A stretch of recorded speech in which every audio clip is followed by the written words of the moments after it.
My name is Andy Ng. I'm a certified public accountant by training, and today we are into the most exciting lecture called Financial Engineering so that we can boost our profits. Please understand, we do not need to chop heads or cut pay to reduce costs. Financial engineering are ways that we all can reduce costs happily and in a sustainable manner. First way is to simply issue shares instead of borrow. When you borrow, you have to pay interest. When you issue shares, you may not need to pay dividends. If you need to borrow, please borrow interest-free loans from your directors or shareholders. You can also convert your loans to preference shares and issue derivatives. So in this way, you do not need to pay interest at all. Rent premise or rent assets with the option to buy instead of buying it. So in this way, you actually have a lower cost. Lower rental because you're promising the landlord that you're going to buy from him later on. Number 3 is very obvious. We look at your balance sheet. Many of so-called assets are actually not assets. In fact, they are liabilities, including the human beings. What is an asset? An asset is anything that generates cash flow and will increase in value. So ladies and gentlemen, myself, I'm the biggest asset because I can generate cash flow every day. Just by conducting courses on Udemy, I actually have passive cash flow every day. And of course, my value will increase. I'm reaching out to a wider market. Number 4 is to simply move operations or HQ to places with no tax like Cayman Islands. That's what all the China companies are doing. Number 5 is to simply do profit sharing. Do not issue bonuses. Even you have profit sharing, everyone is united to lower the cost and increase profits. Number 6 is very exciting, to use other people's money. We have covered that earlier on. Number 7 is to hedge your purchase cost.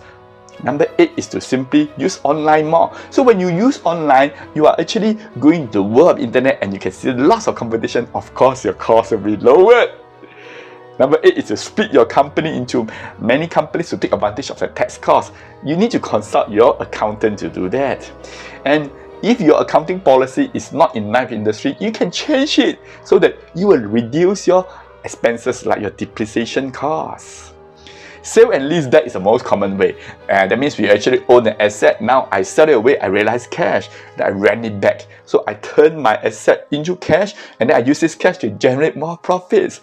And then the rental is cheaper than owning it because the rental I can deduct against tax expenses. This is called tax shield. Value added concept for all work. That's right, everything that we do must have a value added. If there's no value, we don't do. Example, human resource, is it value add? Well, if you have a very good staff and very good teamwork, you have very little staff turnover. So things like recruitment, looking for staff are actually not value add. It is more on a replacement basis, right? Challenge everyone to cut costs by 10% or cut their pay. This is the most drastic. I've done this before in my previous company. And do cash business, because when you do cash business, you're forced to be more efficient and cheaper. Ask for discounts from your suppliers so that you can actually get more discounts from them. And incorporate inventory obsolescence into the cost of sales and charge that cost against the salesman commission. You know, salesmen, they like to promise very high. So based on the high sales forecast, you buy more. In the end, your goods become obsolete. And the salesman still earns his commission. That's not fair. Product obsolescence could be the biggest cost. So once I implement this policy, I charge it to the salesman. The salesman dare not overestimate his sales.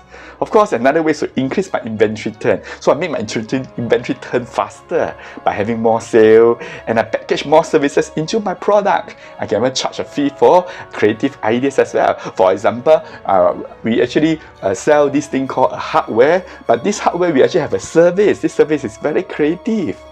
Look into existing fixed assets financing. This is called mortgage refinancing. So when you refinance, of course, your cost is lowered. Number 20 is to profit share with your customers. This is something very new. We know what is profit sharing with our staff, but we've not heard of profit sharing with our customers. Of course, it's possible. You actually share a certain percentage of profit with your customers. If your customers refer business to you, you actually give them a share of your profits. In this way, your customers and you are totally aligned. We also also do profit sharing with our suppliers. So in training, our supplier is actually the master franchise. So we actually share the profits with him. I also can do profit sharing with my landlord as well. Ladies and gentlemen, there are more than 20 ways, right? So another top 5 ways that we can boost profits is to have 80-20% rule for everything. Everything that's 80 and 20.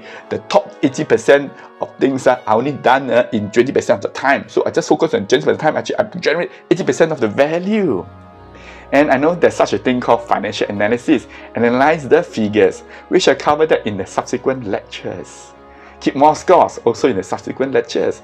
Zero-based budgeting and variance analysis, that is also in our subsequent lectures. And finally, is to have regular new ideas. New ideas is the one that really boosts profits. We have gathering once a month, we sing along, we have karaoke, and we generate new ideas. How can we bring back our long-time customers into our business again? Ladies and gentlemen, financial engineering is one of the most effective ways that it can reduce costs happily and sustainably. And you do not need to chop heads or cut human resource salary.